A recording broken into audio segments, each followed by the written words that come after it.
Am I on here? Is this, okay. Okay, well, thank you all for coming. I just wanted to introduce Professor Ronald J. Rychlak, the Mississippi Defense Lawyers Association Professor of Law and Associate Dean for Academic Affairs at the University of Mississippi School of Law, where he's been on the faculty since 1987. He's a graduate of Wabash College and Vanderbilt University, where he was the Order of the Coif. Prior to joining the faculty, Ron practiced law with Jenner and Block in Chicago and served as a clerk to Honorable Harry W. Welford of the U.S. Sixth Circuit Court of Appeals. He's on the Mississippi Advisory Committee to the U.S. Civil Rights Commission and advisor to the Holy See's delegation to the United Nations, and he has received papal medals from both Pope John Paul II and Pope Benedict XVI. He's a member of the committee appointed by the Mississippi Supreme Court to revise the state's criminal code, on the editorial board of the Gaming Law Review, and serves as the university's faculty athletic representative to the NCAA SEC. So, go Rebels. All right. Ron is the author or co-author of 6 books, including Real and Demonstrative Evidence, Applications and Theory. Lawyers Weekly USA has called that book a very valuable resource for lawyers looking to stay on top of their changing world. He's also the author of Hitler, the War and the Pope, called the magisterial volume on the subject, and he's a columnist for various magazines. Notre Dame Law Review has been published there, UCLA Law Review, Boston College, among many others. He lives in Oxford, Mississippi, where he knows God's country, with his wife Claire and their 6 children. Ron, of course, is going to speak to us tonight on the papacy in World War II. So I turn it over to him. Thank you, AG, and let's see if I can get this to work. There we are. And thank all of you for coming today. I'm very delighted to be here and happy to hear AG read the stuff that I sent him. Did a good job, thank you. Whenever all the diverse interests, something like that comes up, my wife helps keep me in line very much. I gave a lecture like this one day, and they audio taped it, and it was for a charity in New Jersey. And around Christmas time, they sent out this flyer, and it said if you gave different amounts of money, you could get a prize. And if you gave $75 to $300, you got Professor Rychlak's distinguished lecture, and I thought it was so cool. You know, and I showed it to my wife, and she said, they give $75 to $300, they get a copy of your tape? I said, that's right. She said, congratulations, you're a tote bag. That's about what it is. But Pope Pius XII and the Holy See during World War II is, of course, a very controversial issue. I think you always need to begin this by looking at the church teaching and the church understanding at the time. In 1915, a group of Jews from Poland came to the United States, had immigrated to the United States. They wrote a letter to the Vatican. It went to the office where the future Pope Pius XII, Eugenio Pacelli, was working. And if you believe John Cornwell's book, Hitler's Pope, which you shouldn't, but if you believe it, everything that came out of this office came from Eugenio Pacelli, future Pius XII. In 1916, the following year, the reply came from the Vatican. The Catholic Church considers all men as brothers and teaches them to love one another. This law must be observed and respected in the case of the children of Israel as well as of all others. We will come back to this teaching 20 years in the future. Pacelli was recognized as a bright young cleric. Benedict XV needed someone to go to Germany to present a peace plan to try to bring about an end to World War I. He selected Pacelli. He went to Munich, where he originally was the papal representative to Bavaria. Later, he also opened an office in Berlin and became the papal representative to all of Germany. He presented the peace plan. It didn't bring an end to the war, although the war ended a couple years later on terms very similar to those Benedict had set out. Pacelli stayed in Germany, originally mainly in Munich, where he was credited with helping 65,000 prisoners of war return home. He comforted the afflicted. He was there when the folks came home from World War I, and just devastation took over in Germany. Wild inflation. You've heard the stories of people needing a wheelbarrow full of cash to buy their groceries. You get paid at lunchtime. You went and shopped at lunchtime rather than waiting at the end of the day because inflation would be that bad. There were few jobs. A lot of war veterans fighting in the streets, a lot of war veterans who were alienated, who were angry, who could not believe that Germany had been defeated. In 1919, there was a brief time when communists took over in Bavaria. They sprayed, like in the gangster movies, they sprayed Pacelli's house with machine gun fire one time. Another time, they stopped his car at gunpoint. Another time, and this is depicted on the cover of this comic book from the 1950s, another time they went into the nunciature. He was the representative of the nuncio, and this was like the embassy. They went into where he lived, held him at gunpoint. He basically commanded them out. He said, this is a house of God. We have nothing here for you to steal. They took a car, returned it a couple days later. Basically, these guys came back and apologized a couple days later. But very chaotic time. This was the Munich that Adolf Hitler returned to after World War I. He had been decorated a couple times. He actually showed some bravery in World War I. I hate to give anybody credit, but he had been a failure most of his life, but he had done kind of well as a soldier. And he came back, and he couldn't believe, he was one of these guys, he felt that he'd been betrayed by the Weimar agents who had capitulated at the end of World War I. And he was part of this day-to-day discontent that took place. And it's the first great intersection between Pacelli and Hitler. In the course of, in the world scope, these guys are in Munich at the same time in the 1920s. 1921, Pacelli quoted in a newspaper saying, just as Bavarians were seduced during the revolution into the extremes of Bolshevism, when the communists took over briefly, so now other non-Bavarian elements of entirely opposite persuasion have likewise thought to make Bavaria their base of operation. He's talking about the emergence of nationalism of what would become the Nazis. In fact, 1923, Pacelli wrote to Rome about the right-wing radicals, the followers of Hitler, who were causing so much trouble in Germany at that time. He in fact pointed to a bishop who was setting a good example by standing up for the Catholics and the Jews against these folks who would later become known as Nazis. We have records of 44 speeches that Pacelli gave in Bavaria during the 1920s as Hitler is coming to power. In 40 of those 44 talks, Pacelli condemned things like nationalism, racialism, anti-Semitism, all things that were central to the Nazis. He didn't identify the party by name, but he identified their ideology. This is a photograph of him leaving in 1929. Benedict XV summoned him back to Rome. He left Germany for the last time. He never returned in 1929. Benedict brought him to Rome, immediately named Pacelli Cardinal Secretary of State. He said, and he clearly groomed throughout the 1930s, he groomed Pacelli to become the next pope. He in fact, this is Pius XI, I think I said Benedict, I'm sorry, but this is Pius XI, groomed Pacelli. He said that Pacelli speaks with my voice as Secretary of State. They work very closely together. Of course, that's another interesting intersection. In 1933, Hitler is elected Chancellor of Germany, and there's a bunch of controversy about that, but I do think one point is kind of interesting. This is a map of Germany at the time. The dark areas are the areas that have heavy Catholic population. At the little section up to the right, there is Bavaria. You can see a triangle where Catholics were sort of concentrated. The dark areas in this next slide show where the areas that supported Hitler most strongly. And if you look at that, you almost see a mirror image between the Catholic areas, dark, the areas that supported Hitler, dark. The Catholic Center Party was coerced and beaten into submission. It kind of helped Hitler at one point with the Enabling Act. But in general, if you look across the population, Catholics were not the supporters of Hitler as he came to power. Well, of course, one of the big controversies is throughout the 1920s, Pacelli had attempted to get an agreement with the Weimar Republic and the Holy See, to get a concordat.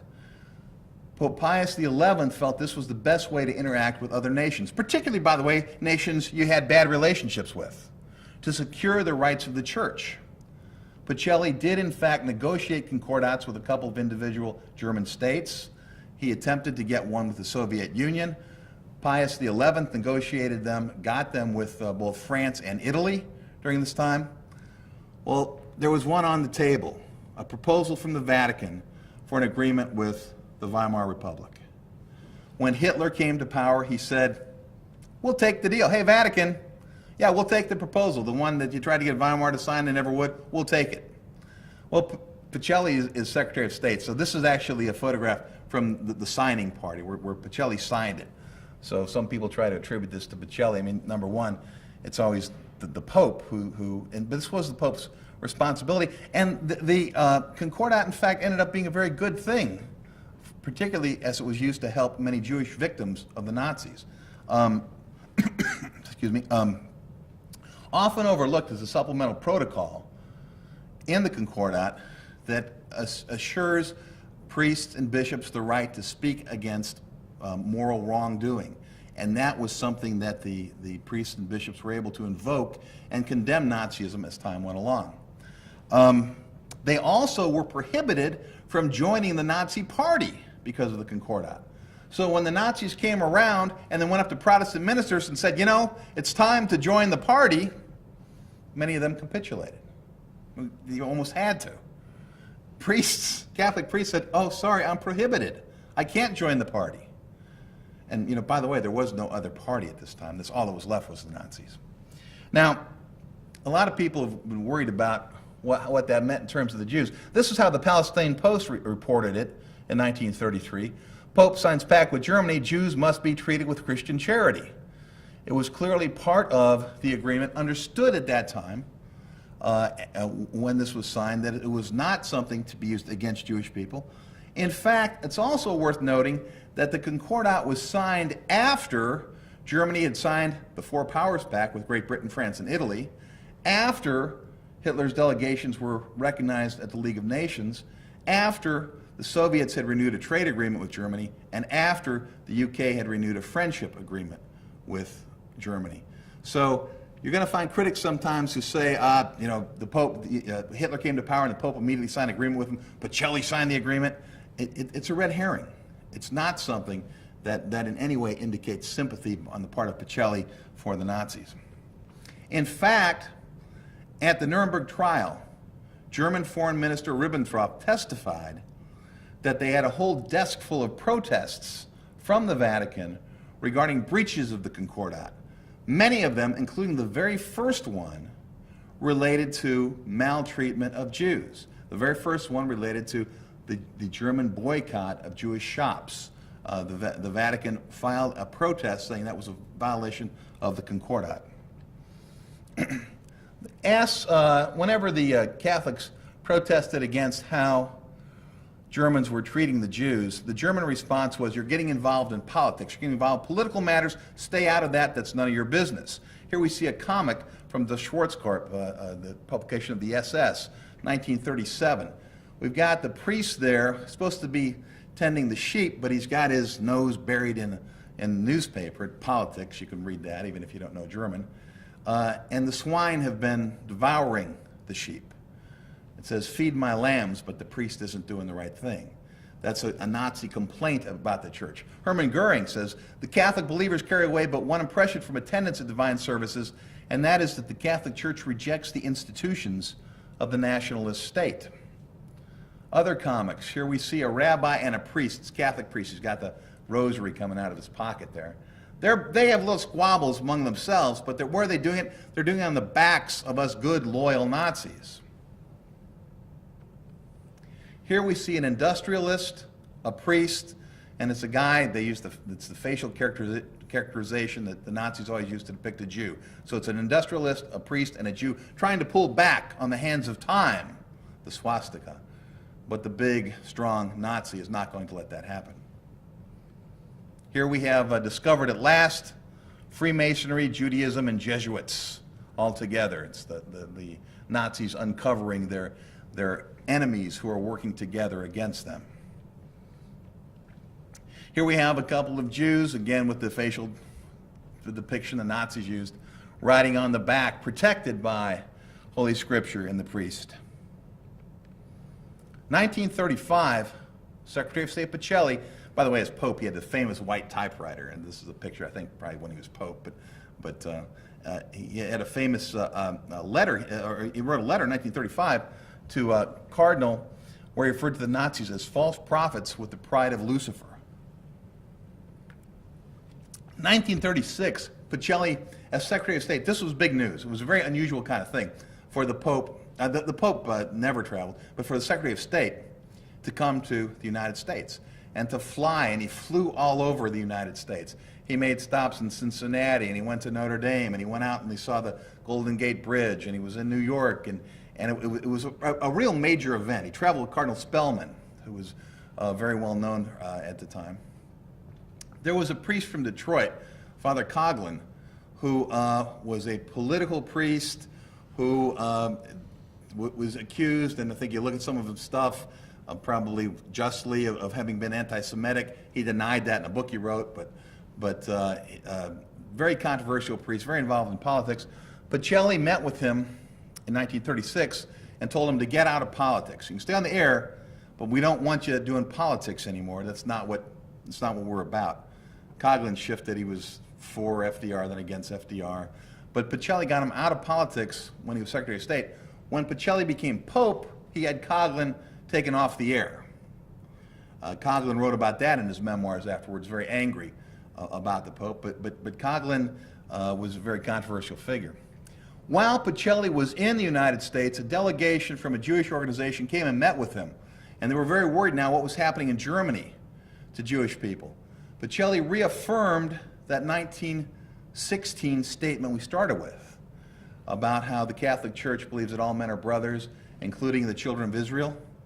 He reaffirmed that statement, and in the archives from the Jewish organization, the group was very pleased, very satisfied with the statement that they got from Pacelli. 1936, Pacelli also went to France, where he spoke about the blood cult that was spreading across Europe at that time. Clear references to Nazism. This is another comic from Das Schwarzkorb. You can see it's Pacelli. It's got his face, but it also is even labeled Pacelli. He's got his arm around a woman. You're a priest. You're not supposed to do that. She's got the facial characteristics that the Nazis used to depict a Jewish woman, so it's a Jewish woman. That's very insulting. She's holding a paper, Humanité, which is a communist newspaper. So he's snuggling up to a Jewish communist woman. So the Nazis are depicting him as being very much in line with all that they are opposed to. Across the top it says the Cardinal's journey to France. Down below, she's certainly not pretty, but she can cook. It's a recipe for a poison cake hanging up behind them, and on one of the things you can probably even read where it says anti-Nazi. Here's another one from 1937, the two Reds, Cardinal Pacelli and the guy I always think of, Comrade. He's got the hat where you think it's the Communist Red and it's the Cardinal Red. And it's associating Pacelli with the communists who the Nazis depicted as their big opponent. And it's Pacelli saying, thank you very much, my friend, and now I'll give you my blessing. Again, the Nazis depicting Pacelli in line with their enemies. 1937, Pope Pius XI issued an encyclical we now know was written primarily by one bishop in Germany and by Pacelli. We found the original copies of it, with burning anxiety, mit brennender Sorge. This is probably the strongest condemnation that the Holy See ever sent relating to any individual nation. I've just got one little quote here where we talk about superficial minds stumbling into concepts of a national God, national religion, etc. This was translated into an American magazine at the time called Catholic Digest, which is kind of like Reader's Digest, but called Catholic stuff. In the translation, it was entitled "To the German People," because this encyclical, rather than being written in Latin, was written in German. And rather than being released in Rome, it was smuggled into Germany, secretly distributed to parishes across Germany, read from the pulpits on Palm Sunday. I spoke to someone who went to a mass. It said it was like a 2-hour mass that day. People worried about missing their soccer game or something, but it was a strong condemnation, and the Nazis recognized it. The Nazis smashed printing presses, suppressed Catholic publications, arrested people who were involved in distributing this, and this was not again seen within Germany, unless it was covertly smuggled. It was not openly published or presented anywhere until after the Nazis were ousted. But it was such a strong statement against the Nazis. The following year, Hitler comes down to Rome to meet up with his buddy Mussolini. And Rome had big celebrations. I got a letter that a priest who was over there in the seminary at the time wrote back to his mother in Chicago. And he talked about how Rome really does things up brown over here. And if you ever watch Hitler on the History Channel, my wife calls it NTV, all Nazis all the time. Hitler loved to have films of himself visiting places. You got him at the Eiffel Tower, you got him at the Arc de Triomphe, everywhere he goes. There are no films of him in St. Peter's, the Sistine Chapel, anywhere within the Vatican, because the Vatican went dark. The museums were closed. The Pope, Secretary of State Pacelli, both went to Castel Gandolfo, the summer home, a month earlier than normal. Pius XI said, "The air in Rome makes me ill." From Castel Gandolfo on the Feast of the Holy Cross, he said, "It saddens me to think that today in Rome, the cross that is worshipped is not the cross of our Savior, but obviously the swastika." He also left behind instructions that any priests and nuns who were or religious who were left behind in Rome should not participate in the festivities and the celebrations that were built around Hitler's visit to Rome. It was a clear slap in the face to Hitler and to Mussolini, both of whom were angered by it. Hitler, you got to remember at this time, Hitler was still a very popular figure within Germany and other areas in the world. When he moved into Austria, Hitler was welcomed home like a returning son, a victor. They had ticker tape parade kind of stuff, and he had some sort of 99% approval in some vote that was held. The Catholic bishops, including Cardinal Initzer, pretty much openly embraced him too. They welcomed him. They issued a statement welcoming him to Austria. They had been in the area that was greatly influenced as they watched Hitler come to power.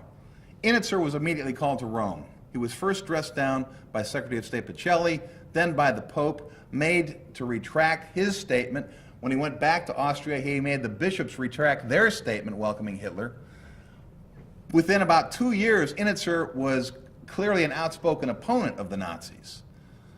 That was one of the great advantages that the Catholic Church had at this time, is we had a place, an authority outside of Germany. It's one of the things that the Nazis really didn't like, too. Hitler wanted to bring everything inside Germany. They recently found plans. He had his architect, Speer, throw out plans to rebuild Vatican City in Berlin, bigger and better, St. Peter's Cathedral. They found the plans that actually were drawn up. Because we had this neutral listening point outside, we had people who were not influenced by the constant propaganda, and so people like Initzer were able to be corrected and brought back on track. In one of his final statements just before he died, Pope Pius XI made a profound statement. I happened a couple years ago to stumble across an essay that Jacques Maritain wrote about this statement, about how profound. See, to your ears today, this may not sound that unusual, following the papacy of John Paul II. But at the time that this was made, in 1938, when the Nazis are mounting their forces 100 miles north of Rome, when Hitler is coming to power, when we've got this persecution of the Jews that's taking place, and you've got differences in history and the relationship between Catholics and Jews. This was a very profound statement. Mark well that in the Catholic Mass, Abraham is our patriarch and forefather. Anti-Semitism is incompatible with the lofty thought which that fact expresses.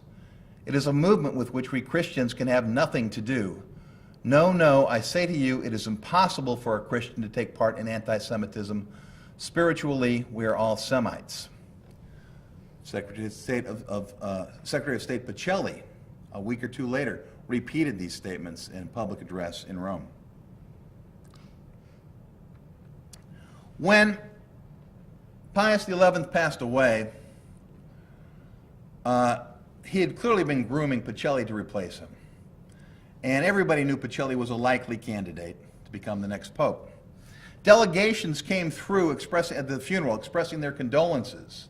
A nation would come through, we're sorry, best of wishes, we're sorry. But the Germans came through. Now, I have nothing against Germans. I will say I was the only Polish kid growing up in a German neighborhood in St. Louis when I grew up. You know, the neighborhood boys kept invading my backyard and partitioning it. It was difficult, the Germans came through and gave a lecture instead of condolences. Said, you better, you know, the last pope didn't see the future. He was a guy who didn't know what was going to happen soon. You better get a different kind of guy in the future who can see the future and who knows what's going to take place. Of course, that didn't happen. They elected Pacelli, who Pius XI had said spoke with his voice, who saw things the same way. You see here the headline, Political Pope is the right comment. Berlin, the newspaper reported, the election of Cardinal Pacelli is not accepted with favor in Germany because he was always opposed to Nazism and practically determined the policies of the Vatican under his predecessor. New York Times said that. New York Times says it's been welcomed everywhere in the world except Germany. They were concerned about him with good reason. His first encyclical, Pius XII's first encyclical, which came out about 6 weeks after the Nazis invaded Poland, Summi Pontificatus, Darkness Over the Earth. This is the headline from the New York Times. Pope condemns dictators, Hitler, treaty violators, Hitler, racism, Hitler, urges restoring of Poland, which Hitler's just invaded. This was a very strong statement against what was taking place in the world right then. In fact, the Allies took 88,000 copies of this and dropped it behind German lines as propaganda. Pacelli's first encyclical was Allied propaganda. And the press followed up looking at these. January 23rd, 1940, New York Times, Vatican denounces atrocities in Poland, Germans called even worse than the Russians. March 14th, 1940, Pope is emphatic about just peace, Jews' rights defended. Pius even, it was an interesting thing, late 1939, a group of German generals, military officials, became worried that Hitler was going to lead their nation to ruin. So they said, we got to get rid of this guy. We got to topple him somehow. So, but you know, if we do that, the British might come in and kill everybody.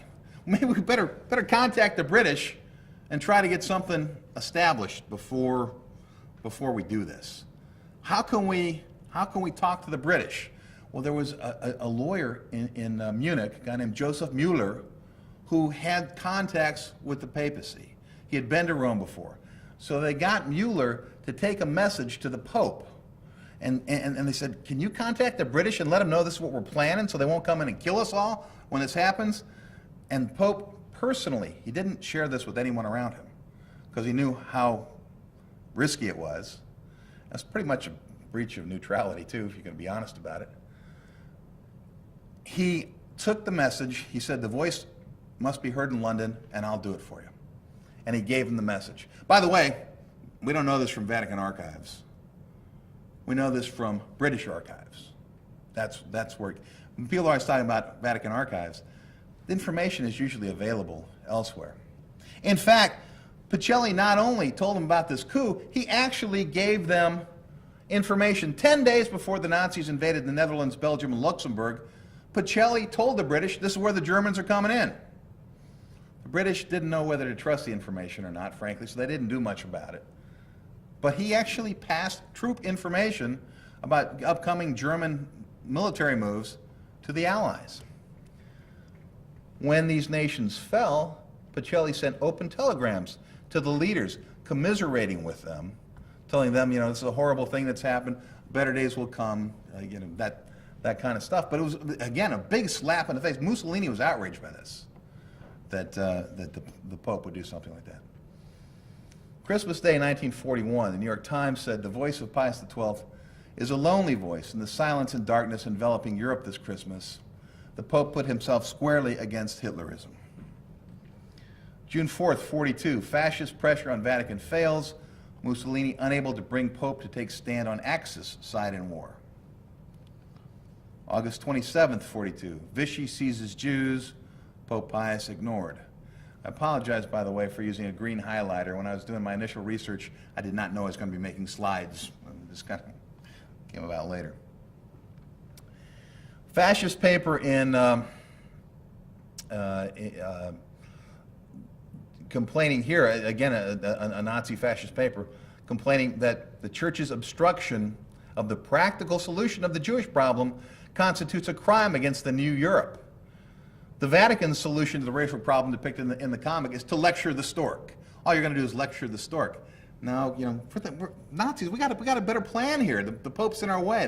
They're complaining. It's a very subtle complaint, but a profoundly evil complaint when you think about what this is really saying here. 1942, in his Christmas statement, Pope Pius XII spoke of hundreds of thousands who, through no fault of their own and solely because of their nation or race, have been condemned to death or progressive extinction. As he made this statement, as he did with many others during this time, he used the word stirp. I think that's how it's written. I don't know if that's the correct pronunciation, but it was a word that was well understood to refer expressly to Jewish people at the time. It doesn't literally translate that way, but in Vatican circles at least, it was well understood that that's what we're talking about. The American bishops in 1942, invoking Pius's name 3 times, and really I've condensed this down tremendously, it's like 2 pages, newspaper pages, so we feel a deep sense of revulsion against the cruel indignation heaped upon the Jews in conquered countries. We cannot too strongly condemn the inhuman treatment to which Jewish people have been subjected in many countries. I found this document, these original documents, in Cardinal Smelling's papers at Dunwoody. They've got his papers preserved there at the seminary at Dunwoody. There are also letters back and forth between Spellman and Pope Pius XII, where he thanks them for their collaboration on this, where very clearly they were working together and making this statement. The other thing is, I did this talk about 2 weeks ago, and I had a flag that had 50 stars, so I just changed it. That's the flag with 48 stars now. Somebody corrected me after my talk. New York Times, Christmas Day, 1942. This Christmas more than ever, he, Pius XII, is a lonely voice crying out of the silence of a continent. Whoops, went too far there. Now, thousands of Catholic priests were sent to concentration camps too, because wherever the Nazis went, they wanted to take out whoever might be a threat to them, and priests could be a threat because they could mobilize people, make things difficult. So about 5,000 Polish Catholic priests were sent to concentration camps, 4,000 alone around Dachau. 2,500 of them died there. Some were killed, many, died from disease and stuff. The Pope's response to the priests being placed in Dachau was the same response to Jewish peasants being placed in concentration camps. He used diplomatic interventions. He made political maneuvers. He did what he thought was most appropriate. But it's not like you see all sorts of overt actions when it's Catholic priests and nothing when it's a Jewish peasant. You see the same approach used both times. So if we're trying to analyze someone's motivation, which so many critics try to do, I don't think there's any case to be made for anti-Semitism here. Clearly he was not opposed to Catholic priests. He did things the same way regardless of who the victims were. He used he used Vatican radio and Vatican newspaper very strongly. That's where a lot of the stuff most clearly comes out. The Nazis called it the evident mouthpiece of the Jews and said, like Vatican radio, L'Osservatore Romano had joined the cause of the Allies. If you read through the issues, it's hard to deny that. After Kristallnacht, the Night of Shattered Glass, you find essays for 3 days about the outrages that are going on, things like that. And you say, well, there should have been more. Maybe there should have been, but this is the only place it appeared. You didn't find it elsewhere. The Vatican was also known, and particularly the future John the 23rd, Roncalli in Turkey did a lot of this, distributing false identity papers. Because let's go back to the Concordat. To the Catholic Church, what makes you Catholic? Baptism. To the Nazis, what makes you Jewish? It's a racial matter. It's not a, but for the Catholic Church, a Jewish person who's baptized is Catholic. And that's the only thing that matters. And under the terms of Concordat, the church had standing to protect and object to maltreatment of Catholic people. So they provided false identification, sometimes actually went through actual baptisms, many times handed out false baptismal certificates, so that Jewish people could claim status that would allow the church to protect them. Fascinating case of one church in Hungary, and I'll get the numbers wrong, but basically they averaged about 5 conversions a year until the Nazis moved in. Then the first month they have like 12 conversions that month. Then the next month there's 30. Then the next month there are 300. I don't think these people are all going through baptisms. These are people the church is giving identification to help them. Brings up the interesting case of Edith Stein, St. Teresa Benedicta of the Cross. Woman born to a Jewish family, raised an atheist, went to college, studied philosophy, that drew her to Christianity. Studying Christianity drew her to Catholicism, ultimately to become a nun.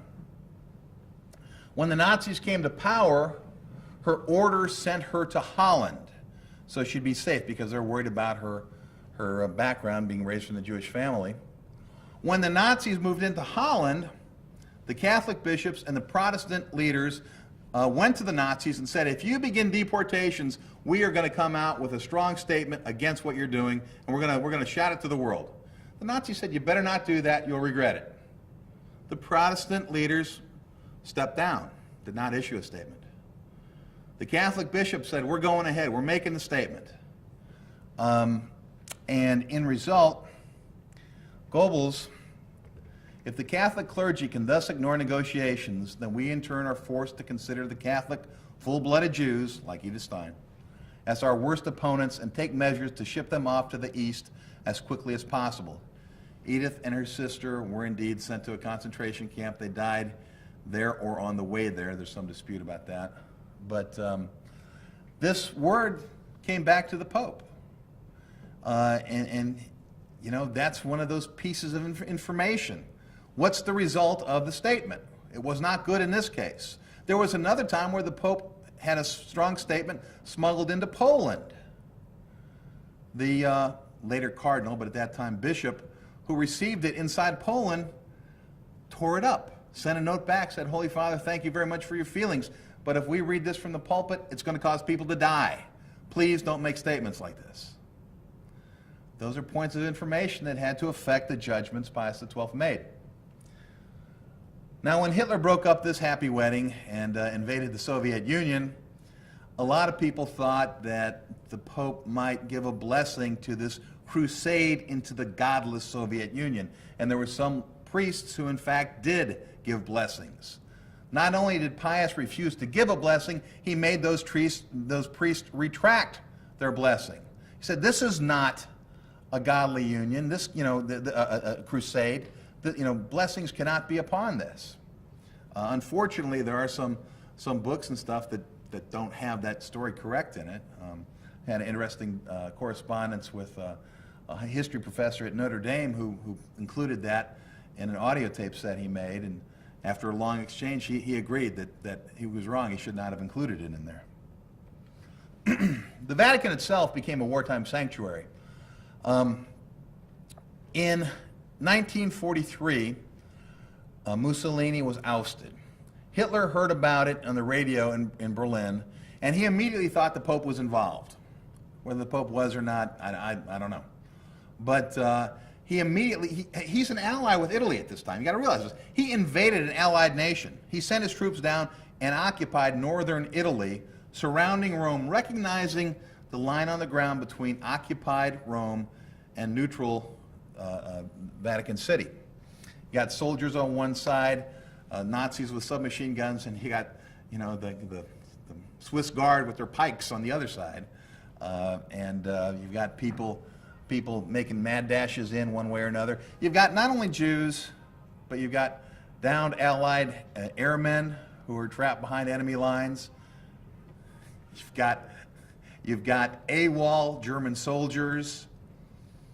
You've got a whole bunch of folks who are in need at the time, and that the Vatican became Vatican repeats Pledge of Haven. Church will always provide sanctuary for all. And you may remember when Gregory Peck was a priest briefly. This is the movie The Scarlet and the Black. When the Nazis came into Rome, they went in and they said, you know what, we're going to start deporting the Jews unless, hey, Jewish community, if you can come up with 50 kilograms of gold within the next 48 hours, we won't deport you. So the Jewish community began gathering gold up. And they came very close to having it all, but weren't quite there. So the chief rabbi of Rome, Israel Zoli, and he writes about this in his memoirs, he pretended to be a plumber, got into the Vatican, approached some folks, said, you know, can we borrow the rest of the gold we need to pay this ransom? The people he met with retreated, went with the Pope, came back 10 minutes later and said, as much as you need for as long as you need it. Now, the Jewish community, in fact, ended up not needing it. They ended up getting enough gold together not to have to make this loan. But it was a ruse by the Nazis. It was a way of getting gold before you started deportations. It was not done well. It was not something that stopped the deportations. Regarding this movie, I think the main thing is this is Monsignor Hugo Flattery, who was best known probably for helping down Allied airmen, although when you read his memoirs, he's talking about how the airmen were complaining that he was spending so much time with his Jews. He was called the Conrad Hilton of that time because he had people all over the place, and he was helping people from all kinds of different backgrounds. He was very lucky, though, to have Gregory Peck play his part, because this is a picture of him, actually, and you got to be thinking Karl Malden, right? I mean...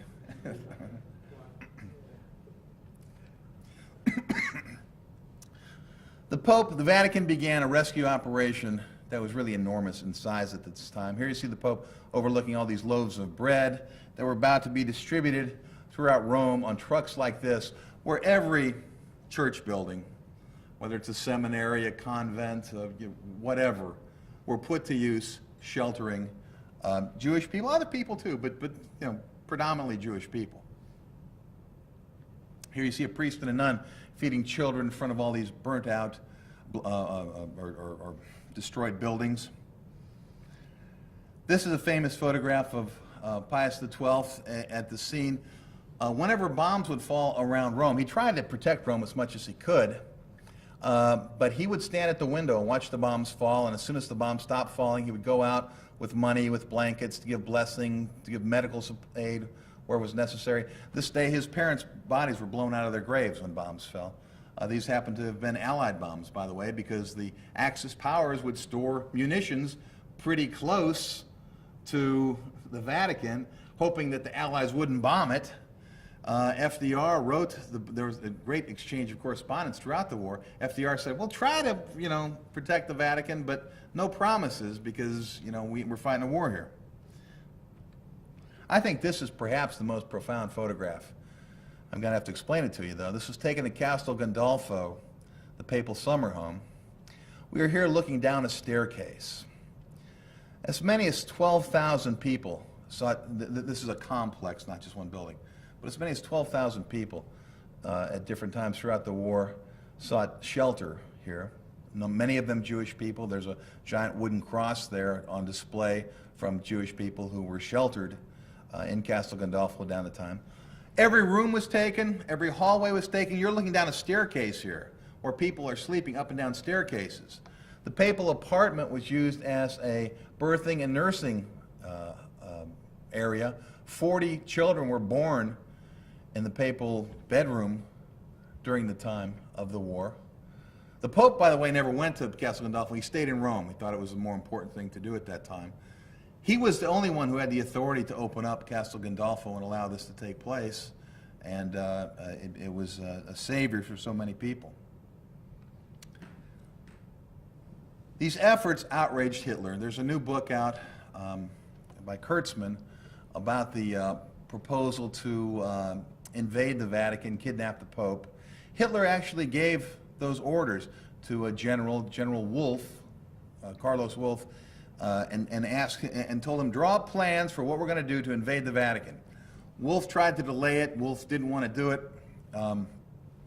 Ultimately, Hitler was dissuaded from pursuing that course because the generals on the ground in Rome said, if we do this, the Italians will go crazy. If you want us to continue occupying Rome, We cannot invade the Vatican. That's really what protected the Vatican from being invaded during this time.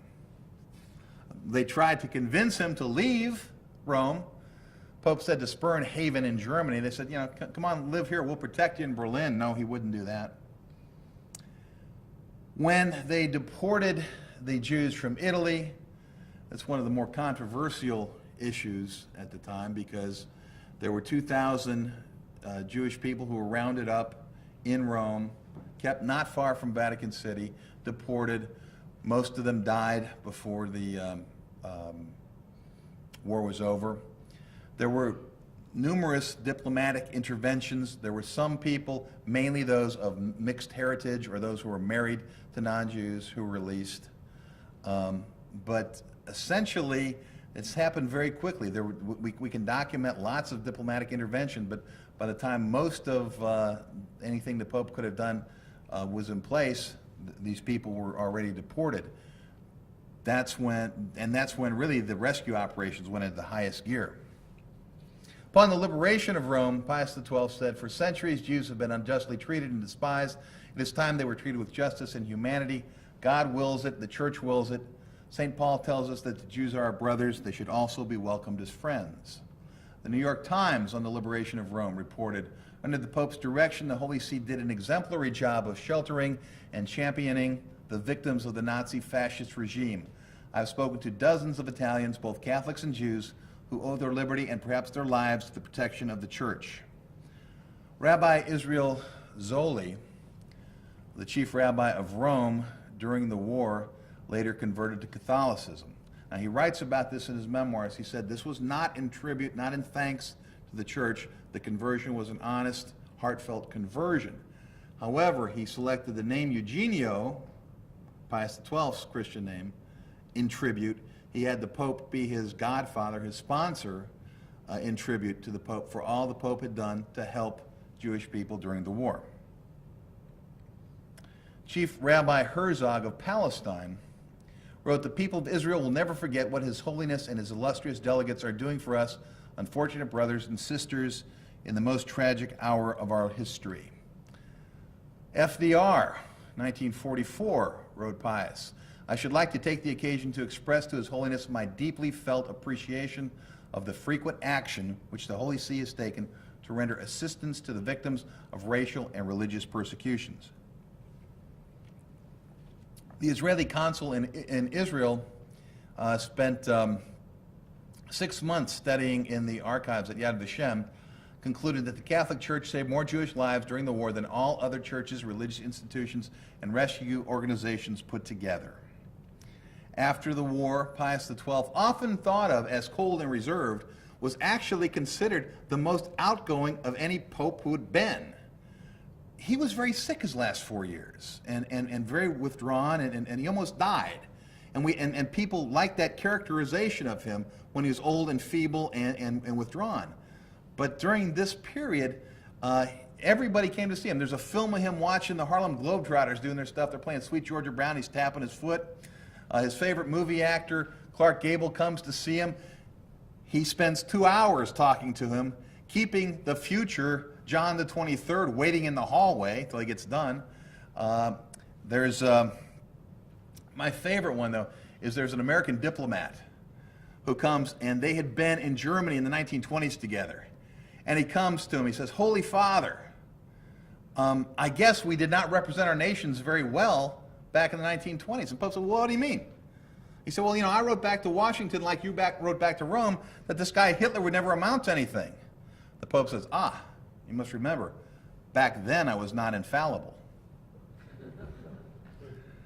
Ducky Medwick, also a baseball player, came and said, "Holy Father, we have something in common. We both used to be Cardinals."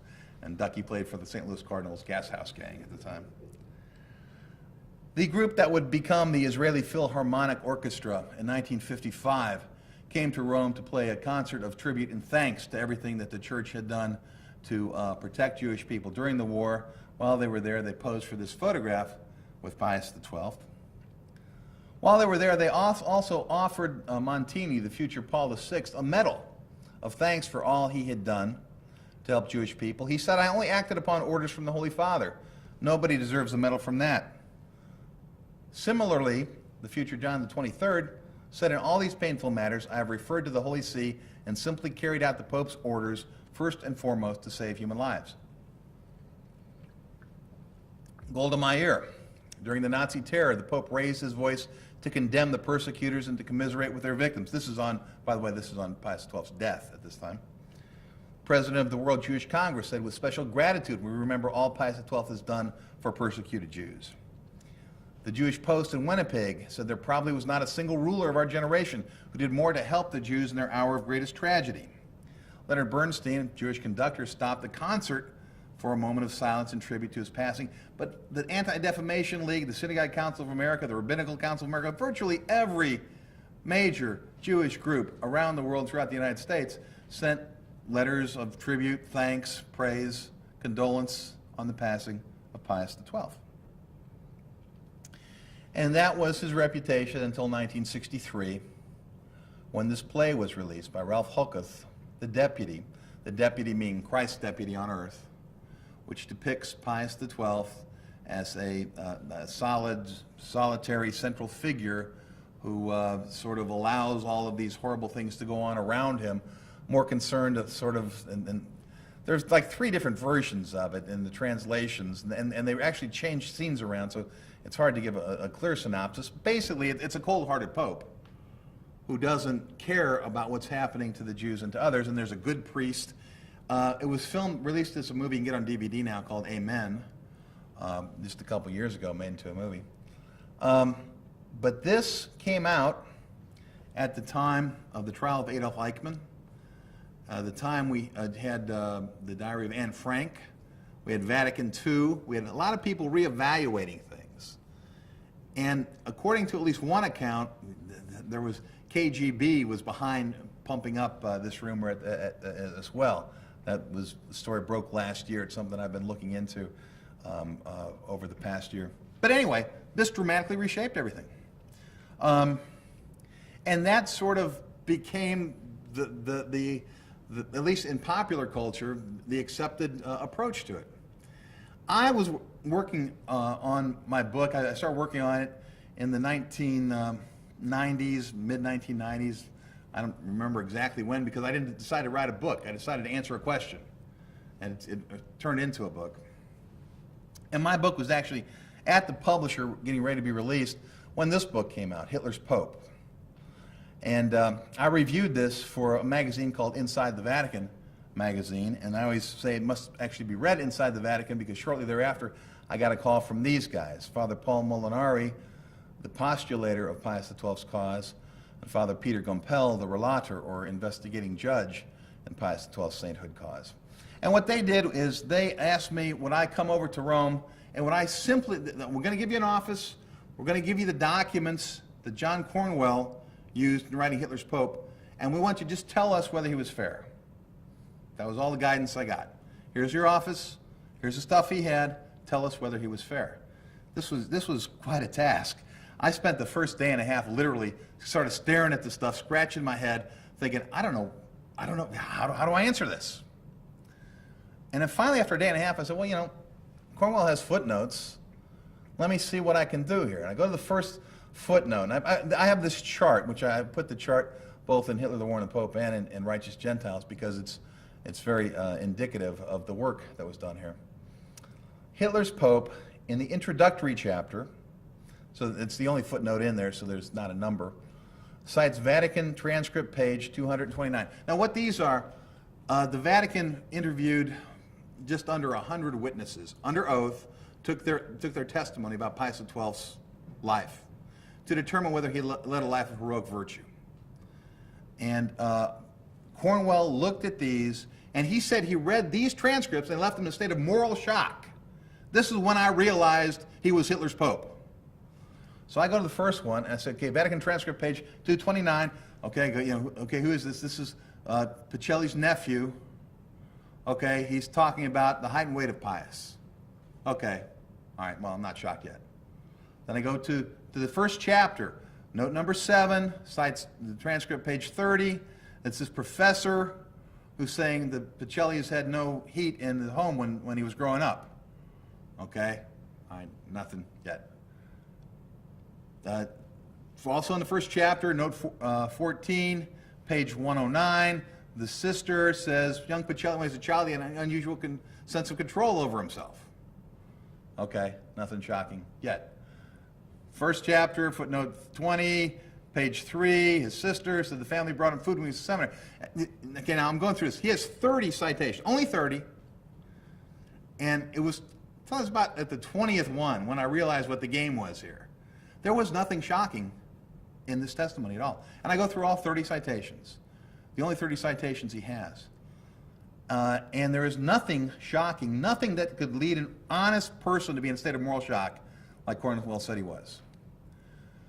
He and I had an exchange in a magazine. It's defunct now, but it was called Brill's Content Magazine.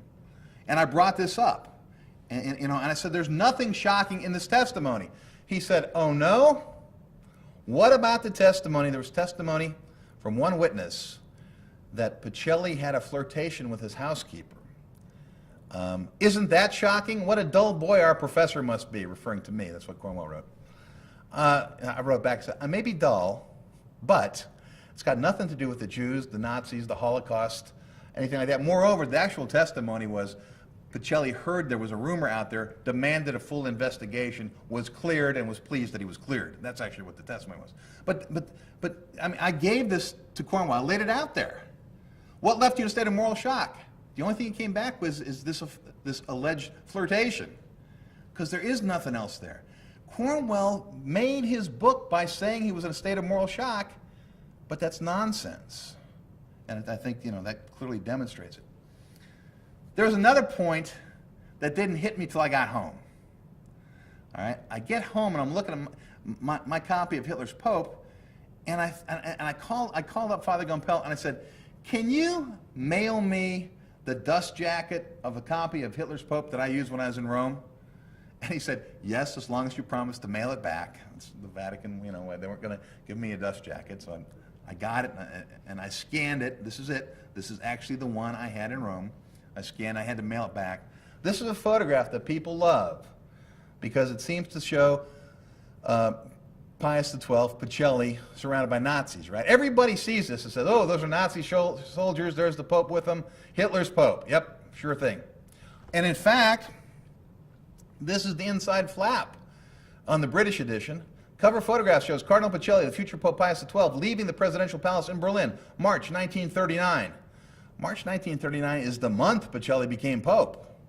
Whoa, he's visiting Hitler right before. Do you remember I told you he left Germany in 1929 and never went back? This photograph was taken in 1927. This is Representative Pacelli leaving President Hindenburg's birthday party. These are not Nazi soldiers, these are Weimar soldiers on either side of him. I said this in that exchange with Cornwell. And I made this argument. I said, this is outrageous that you did this. He said, only the worst kind of apologist would attempt to censor photographic evidence. I'm not trying to censor anything. I'm pointing, and he said, and not everyone is so ignorant as to associate these helmets with the Nazis. Everybody I know associated these helmets with the Nazis. But let's put ourselves in Cornwell's mindset, if you will. If you really think that people are going to recognize these are Weimar soldiers, we could do a couple things. We could crop the the Weimar soldier who's closest to us, we could crop him off so that no one would recognize, the one in the back you really can't tell. That square car door was very typical in the 1920s. By the 1930s, they were rounded. So let's crop it off. Okay. If you want to make something sinister, you darken it, right? You remember O.J. Simpson, Time magazine got nailed because they did that, and Newsweek didn't the same week they came out, the same picture. So let's darken it. And, I want to blur it a little bit. Blur everything except Pacelli's face. Pacelli's face, I don't know if you can tell, actually comes in a little bit better focus when we do it. You can't do that accidentally. It's got to be on purpose. We're blurring everything except Pacelli's face, which comes in. And if you don't see the blur, look at the buttons. Buttons are pretty crisp there on the chauffeur. Now they're blurred. You see that? So now nobody can pick out that that's a Weimar soldier. Oh, hey, cool, too, because now our chauffeur starts to look like an SS officer, right? A little advantage there. We take this cropping, darkened, blurred photograph, we put that on the cover of Hitler's Pope in the United States, because that's the cover photograph that they used in the United States. Now, the United States did not have the wrong date on it. It had the correct date, 1927. But it has an altered photograph, which is it's stunning. The Vatican got letters. How could the Pope have let that SS officer salute him like that? It wasn't a Pope. It was a chauffeur. And he wasn't the Pope. And he wasn't a Nazi, and it was crazy. So you have your choice. You got the British cover, which is dated to 1937, has actually an accurate photograph, or you got the altered photograph on the American cover. Oh, a little history. My Hitler, the War in the Pope. I wanted to show you. I told you that Pius is always depicted kind of in his old age and stuff, and I kind of wanted a smiling Pope, so I got this photograph at first. Then they brought in a new graphic editor, and they did that. And my grandmother's passed away since then, but you know, she was like 92. She says, "Why is the Pope smiling at that man?" And we had and I had another friend who said, "Is it two faces or is it a vase?" You know, if you remember that. But so we ended up taking that off the cover and going with that.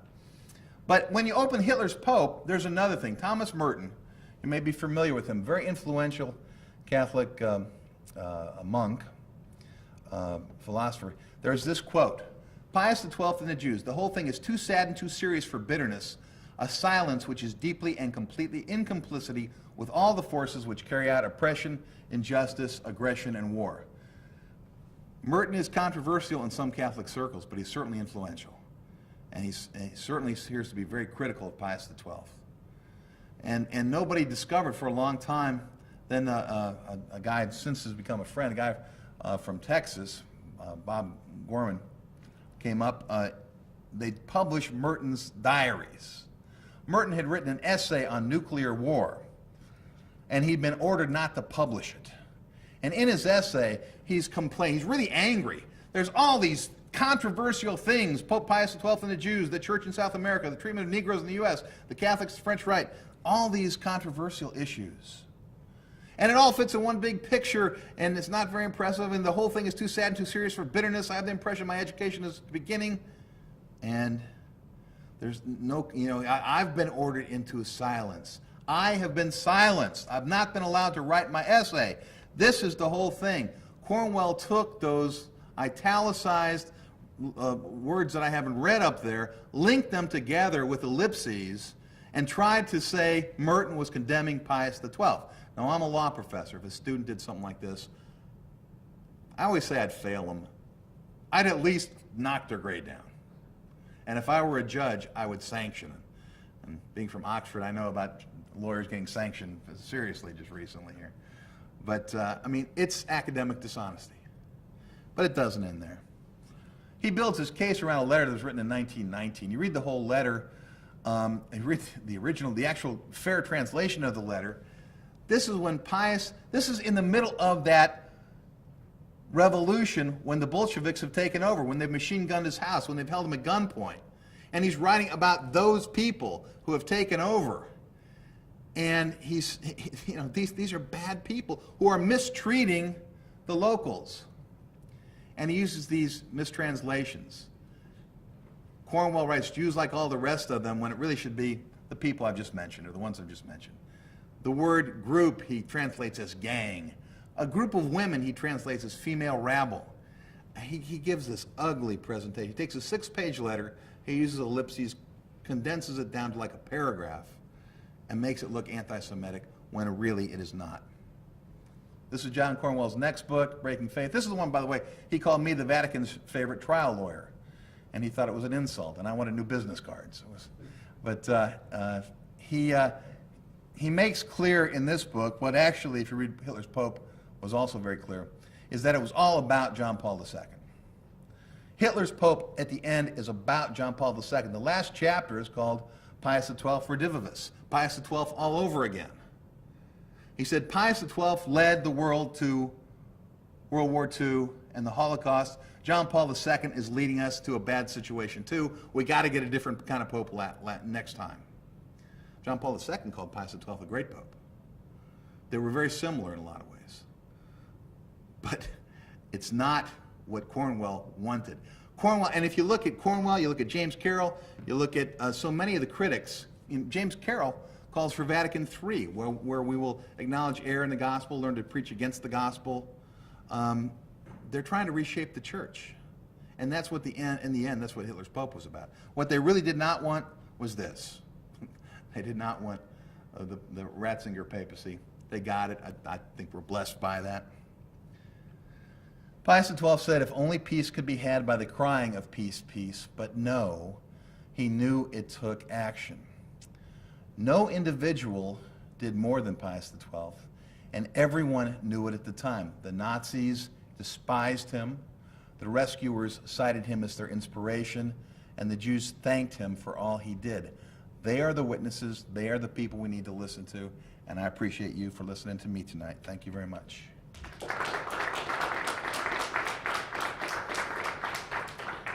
Marshall. Well, I can see audio on the back and spending time away. It's a very effective presentation. I have kind of two detailed questions and one broader question. First of all, and I don't know much about this, but it's my understanding that in the last year of Pius XI, they were planning an encyclical on anti-Semitism, and there was a draft prepared by an American priest, Lafarge. Mm-hmm. And then it vanished into thin air when Pius XII came in, and I just would know about that. Let me answer that so I don't lose track. That's the so-called hidden encyclical. There's a book about it. Pius XI, shortly before he died, did consider doing some sort of encyclical on anti-Semitism and racism, what was going on. He got 3 priests to prepare papers for him, not drafts. That's one of the big mistakes often. These were papers that would form the basis of an encyclical, but it was not a draft encyclical. Lafarge was one. There was one from France and one from Germany. The paper was completed. The paper's been found. The paper, if you look at it today, you'd be offended by some of the anti-Semitism that was in the paper, frankly. And even if you read the book, The Hidden Encyclical, they make clear when it was on his desk, basically, or on his nightstand when he died. There are no notations that indicate that Pius XI ever saw it, and it was taken away, and there's no indication that Pius XII ever saw it. It's John Cornwell and others have said that actually, Cornwell does the greatest job of all. He says Pacelli wrote it, that's why it has anti-Semitism in it, but then Pacelli buried it when he became Pope. But in point of fact, there's no evidence that Pacelli ever saw it. Pacelli did work with Lefebvre on his first Somne Pontificatus, which has a lot of language very similar to what was in that draft paper, which the Allies, as I pointed out, used as propaganda against the Nazis, dropped it behind enemy lines. There's just nothing to support the theory that there was a draft that Pius XII buried or hid. Okay, next question. No. My thing, I really want every question. I want to answer everybody's question. Well, the second thing is there's at least a view, I don't know if it's true, but it's after the war, but indeed I think that Rabbi Herzog meant to discuss the question of the return of Jewish children who had been placed in Christian homes, maybe baptized, I don't know, and there's at least a view that this was, that when the French were in French people were prepared to do it, the Vatican may have held it back. I don't know, I'm just asking.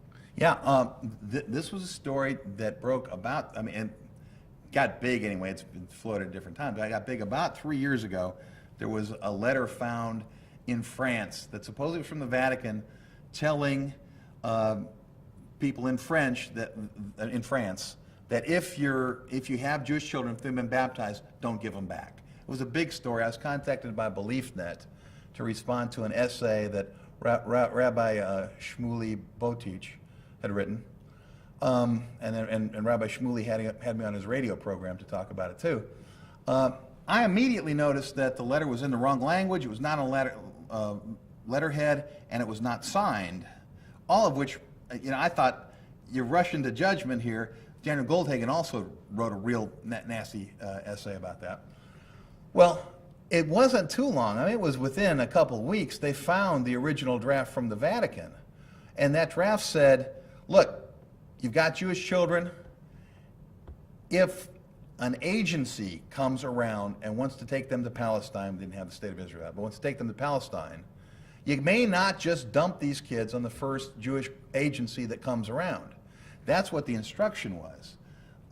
It said things are completely different if it's a family that comes around. This is not about keeping kids from the family, but it was, we have a responsibility. We made promises to the families, and you can't just dump kids on agencies when they come around.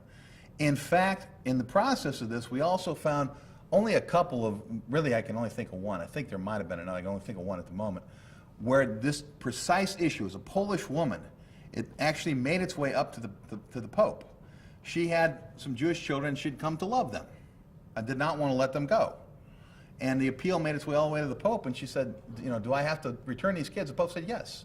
And moreover, you have to do so happily as a Christian. That's your duty and your obligation.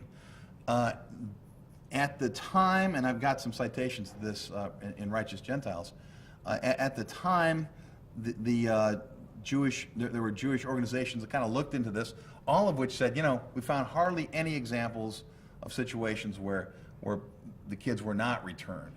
There were some. When they did, that was clearly at odds with what the church was telling them to do, at least what the Vatican was telling them to do. I won't monopolize it, but my third is a bigger question.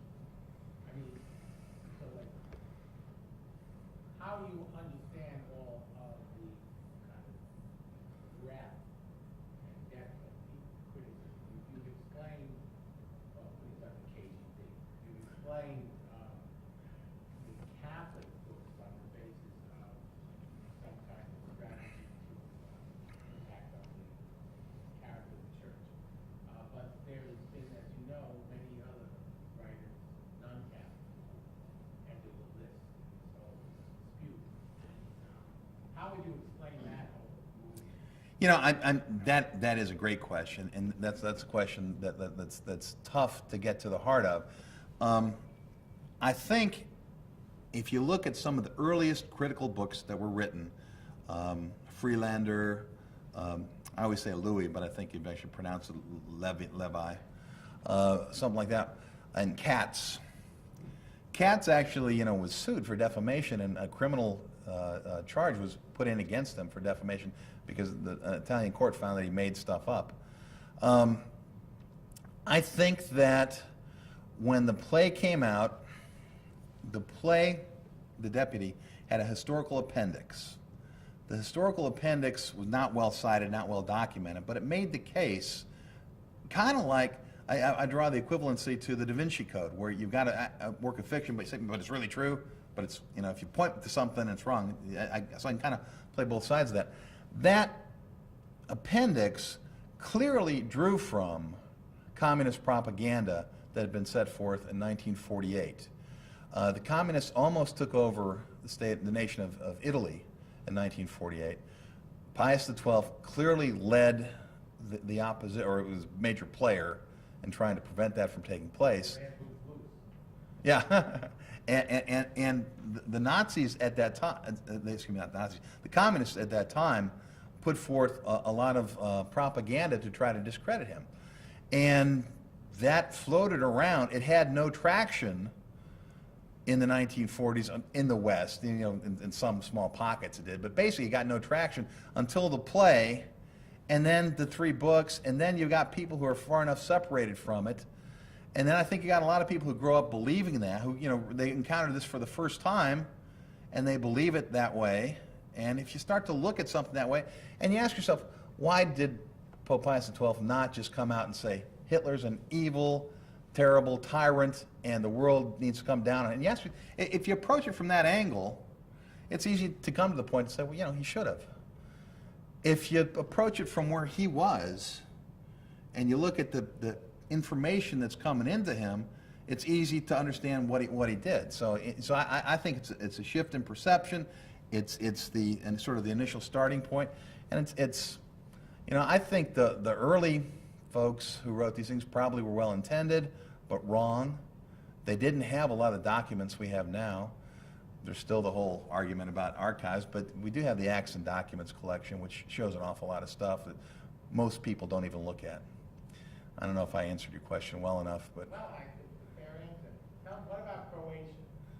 Croatia, I got a whole section in Righteous Gentiles about that.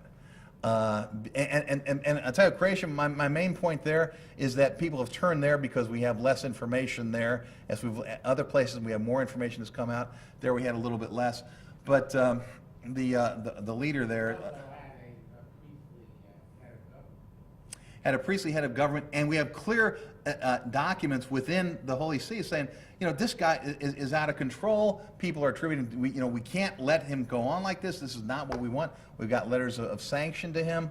We've got the brother demon, I forget his name, but the really bad guy who ran a camp over there, who nobody mentions was kicked out of priesthood before he did that stuff. It's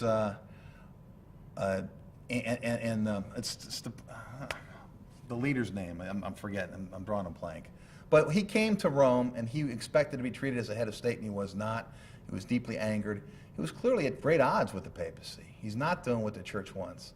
And the church was aware. The church, there are these documents saying, people, because he's a priest, think he's doing what we want, and he's not. What can we do to rein him in? Father. I suspect Pius is misunderstood on many levels. He tends to be contrasted with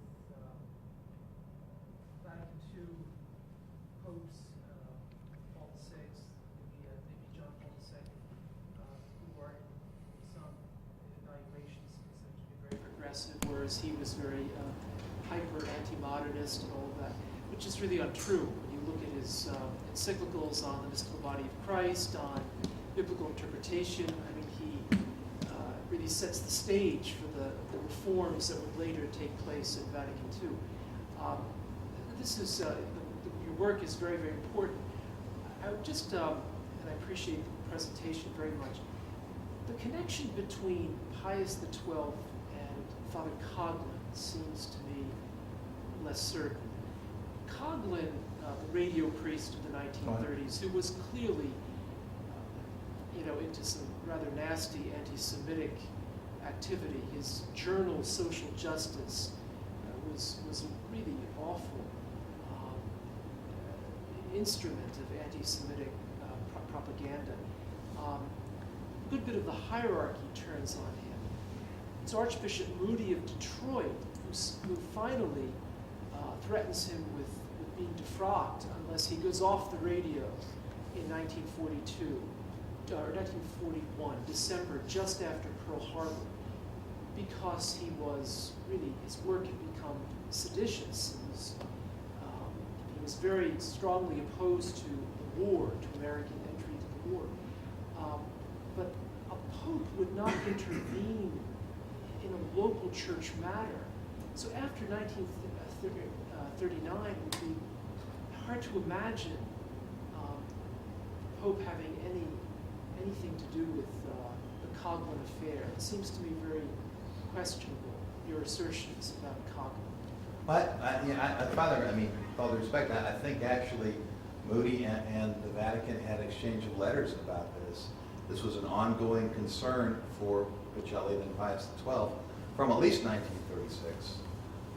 And he was carrying out Pius XI's instruction when, in 1936, he told him to back away from presidential politics at the time. So I would grant you that it's unusual that you would find something like that, but I would also say I'm aware of a parish in Indianapolis during or just after the war where the priest vowed that there would not be a black, an African American, coming to that parish, and that was reported to the Vatican, and the priest was removed through the Vatican. So I grant that it's unusual that things are done at that level, but there were also, in the midst of war, some of these things, and of course Spellman, I don't know what role Spellman might have had. Spellman and Pacelli were very close.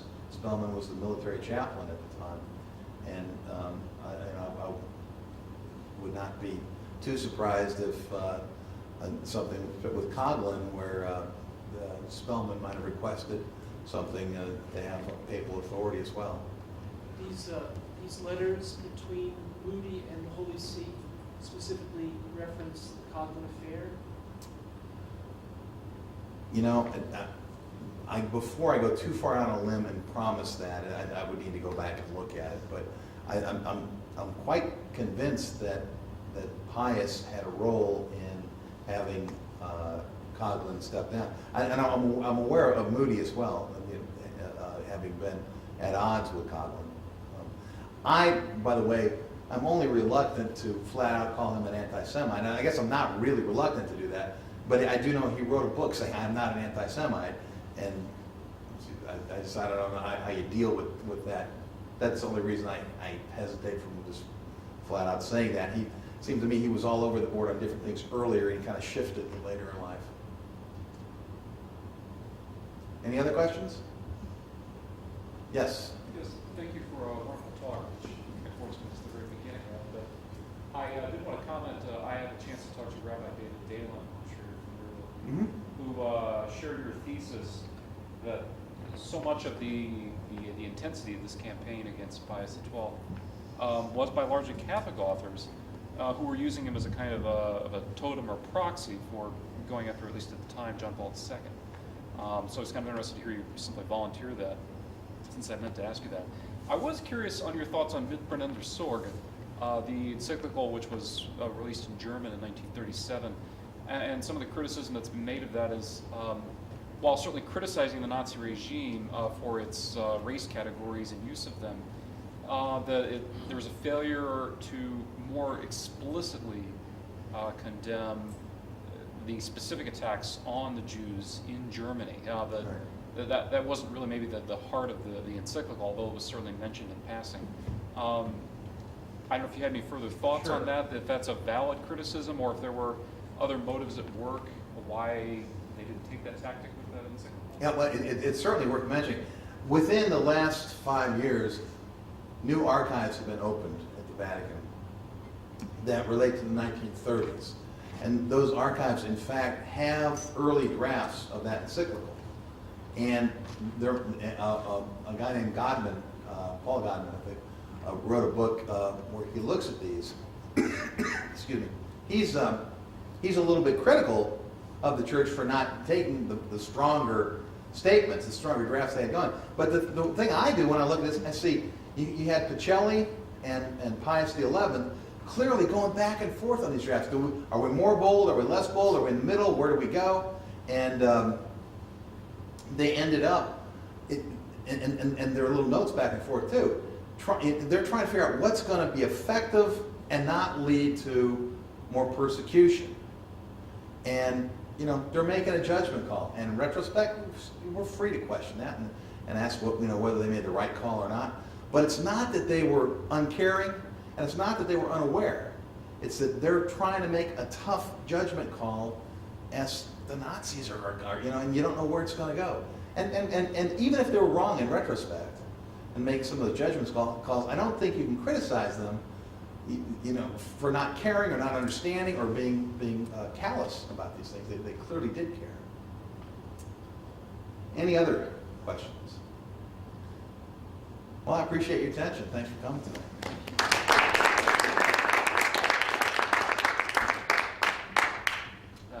Ron's book's back there, and also it's available at the bookstore. We ordered some more copies that are at the bookstore in case you'd like to pick that up. Thank you very much for coming.